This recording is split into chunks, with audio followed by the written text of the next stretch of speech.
Hi, today I'm going to demonstrate how to use the mail merge technique, which is a default component of the Microsoft Office suite, allowing you to send personalized yet mass mailings to a list of contacts. So a great example is when you gather 20, 30 business cards and you want to send the same email, but you want it to be personalized.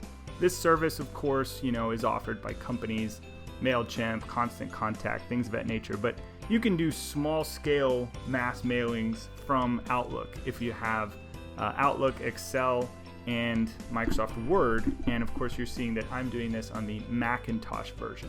So the first thing to do is open Word.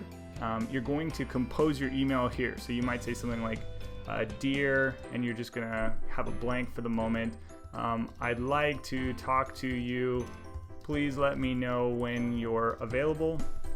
And we could say, I'm just going to put you work at company to show you how you can replace these things with custom information. And I'll say your email is, right? Then we can say sincerely, me. A couple things you want to change when this gets merged to email. These margins, the left and the top margins, are going to make the email look odd. So you can go to the Layout tab, click Margins.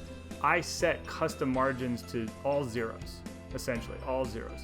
Now Word will probably complain that this is outside the printable area, but you're not printing, so you don't care. The next thing you're going to do is click on the Mailings tab, and you have to start a mail merge. You're going to select Email Messages. You're getting this new banner here in yellow, says choose a new or existing recipient list. That's fine. You'll also notice that this became a text-based email. It's not an HTML formatting anymore. So I may want to go back and do some design and change my layout and whatnot. It supports HTML email, so you can do that if you want, make it look however you want it to look. Selecting your recipients, click this drop down for select recipients, choose use an existing list. This is where you need Excel. So I have in my desktop, I saved this test mail merge database. And I'm gonna open that. I get a little pop-up alert that says I need to convert this file. Okay, fine. It's converting now, and you see the little beach ball spinning. Once it's done, it's now asking me, okay, where's the data? Well, I'm just gonna use entire workbook, entire sheet. I'm gonna click OK.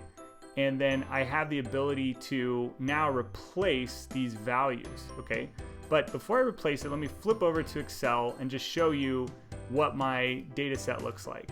So I have a row here at the top, which has my sort of headers, right? Defines what the fields are. And then of course I have some values in each of those columns. And you could have as many of these rows as you need, right? So if you have 30 different people you want to contact, you would just fill out the information in Excel, making sure all the fields have the appropriate information and good to go. But in this case, I just have the one. So back over to Word, now I have the ability to use this thing, which is Insert Merge Field. And this gives me all the things that are in my default document. So what I care about is like customer first name. I might say, Dear customer first name, put a space, and then last name. And that'll be my full name, obviously. And then I could say the company, right? So this needs to update here with company. It does have email, for example, and I can go ahead and change that, whatever. But I think 3 instances of replacing with variables is enough for you to get the idea. Go ahead and delete that line. So now I have an email template set up. And when I hit preview, you can see that it took the very first instance in my spreadsheet on row 2. Let's go back here, row 2. Took the very first instance and, oh, it's called customer name. Haha, okay. Then let's go back and let's put in you work at, and then do an insert field and customer name. There we go. So this will allow me to use that variable. I thought it was called company name. Got to change that. But whatever it's called, you can insert that field. Then you have an example of what the message will look like for each of the recipients. You can then say finish and merge over here on the right. go ahead and merge to email. It is going to ask you which of the variables should go in the to field. Well, obviously that should be your email. So we're going to select that. And then the subject is, hi, thanks for connecting, or whatever. This is going to be the subject of your message. And then of course you get to choose how you want that message to be sent. I usually use email, HTML message to make it rich text formatting, all the graphics and all the layout goodness. If you just do text, you don't get any formatting. And then as an attachment, it's going to take what you've put in your document and just attach it to essentially a blank email, which you probably don't want. So I recommend formatting things for HTML, selecting that, and we're going to mail merge to outbox. So we click it, flips over to my outbox, and the message gets sent. So I'm going to show my Gmail where that message arrived.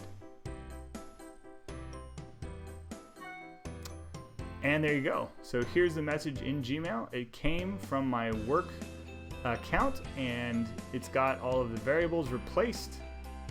And that is how you create mass mailers using Outlook, Excel, and Microsoft Word on Mac OS X.